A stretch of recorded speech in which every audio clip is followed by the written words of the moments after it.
MP Revanth Reddy మాట్లాడుతున్నారు, live లో చూద్దాం. పక్కకెళ్ళి వాళ్ళిద్దరు గుసగుసలాడుకుండ్రు. ఇది తెలంగాణ సమాజం గమనించాలి.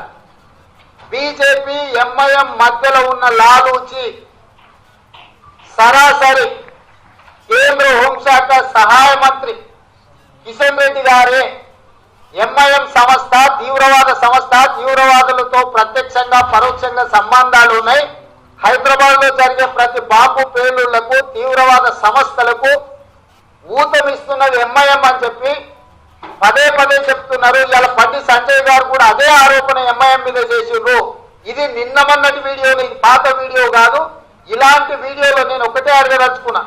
ఇక్కడ కిషన్ రెడ్డి గారు, అసదుద్దీన్ ఓవైసీ గారు ఇంతమంది ఉన్నప్పుడు స్పీకర్ కౌన్సిల్ చైర్మన్ లేచి వాళ్ళని పలకరించడానికి లేస్తే కూడా పట్టించుకోకుండా ఇద్దరు కలిసి సైడ్ పోయి ఏం సంభాషించిండ్రు, ఏం మాట్లాడుకుండ్రో కిషన్ రెడ్డి గారు, అసదుద్దీన్ ఓవైసీ గారు తెలంగాణ ప్రజలకు, ఇటు హిందువులకు అటు ముస్లింలకు చెప్పాల్సిన అవసరం ఉన్నది. ఈ రోజు హైదరాబాద్ లో ఉండే ప్రజలు 1999 తర్వాత దాదాపు 20 సంవత్సరాలు ఏ రోజు కూడా మత కలహాలు జరగలేదు. 10 సంవత్సరాలు కాంగ్రెస్ పార్టీ అధికారంలో ఉన్నప్పుడు హైదరాబాద్ లో హిందూ ముస్లిం మత కలహాలు జరగకుండా పరిపాలనను అందించి శాంతి కమిటీలను వేసి అందరినీ సమన్వయం చేసి కాంగ్రెస్ పార్టీ అధికారంలో ఉన్నప్పుడు వెనుకబడిన మైనారిటీల కోసం మిత్రులు పెద్దలు షబ్బీర్ అలీ గారు మంత్రిగా ఉన్నప్పుడు, ఆజాద్ గారు కేంద్ర మంత్రిగా, రాజశేఖర రెడ్డి గారి నాయకత్వంలో 4% మైనారిటీలకు రిజర్వేషన్లు ఇచ్చి హిందూ ముస్లింలలో ఉన్న వాళ్ళు పేదవాళ్ళే తప్ప మత ప్రాతిపదికన విభజన జరగకూడదు అని చెప్పి కాంగ్రెస్ పార్టీ హైదరాబాద్ లో సంపూర్ణమైన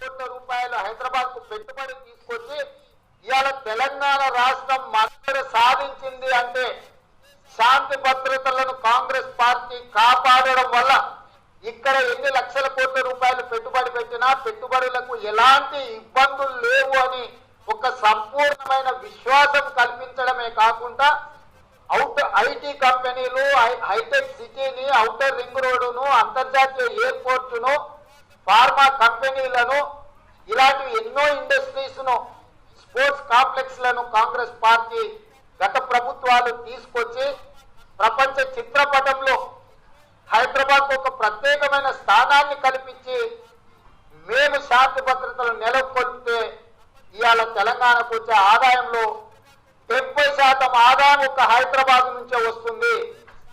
ఈ హైదరాబాద్ కు మెట్రో రైళ్లు తీసుకొచ్చింది కాంగ్రెస్ పార్టీ, ఫ్లైఓవర్లు కట్టింది కాంగ్రెస్ పార్టీ, అన్ని ఐటీ కంపెనీలను తీసుకొచ్చింది కాంగ్రెస్ పార్టీ.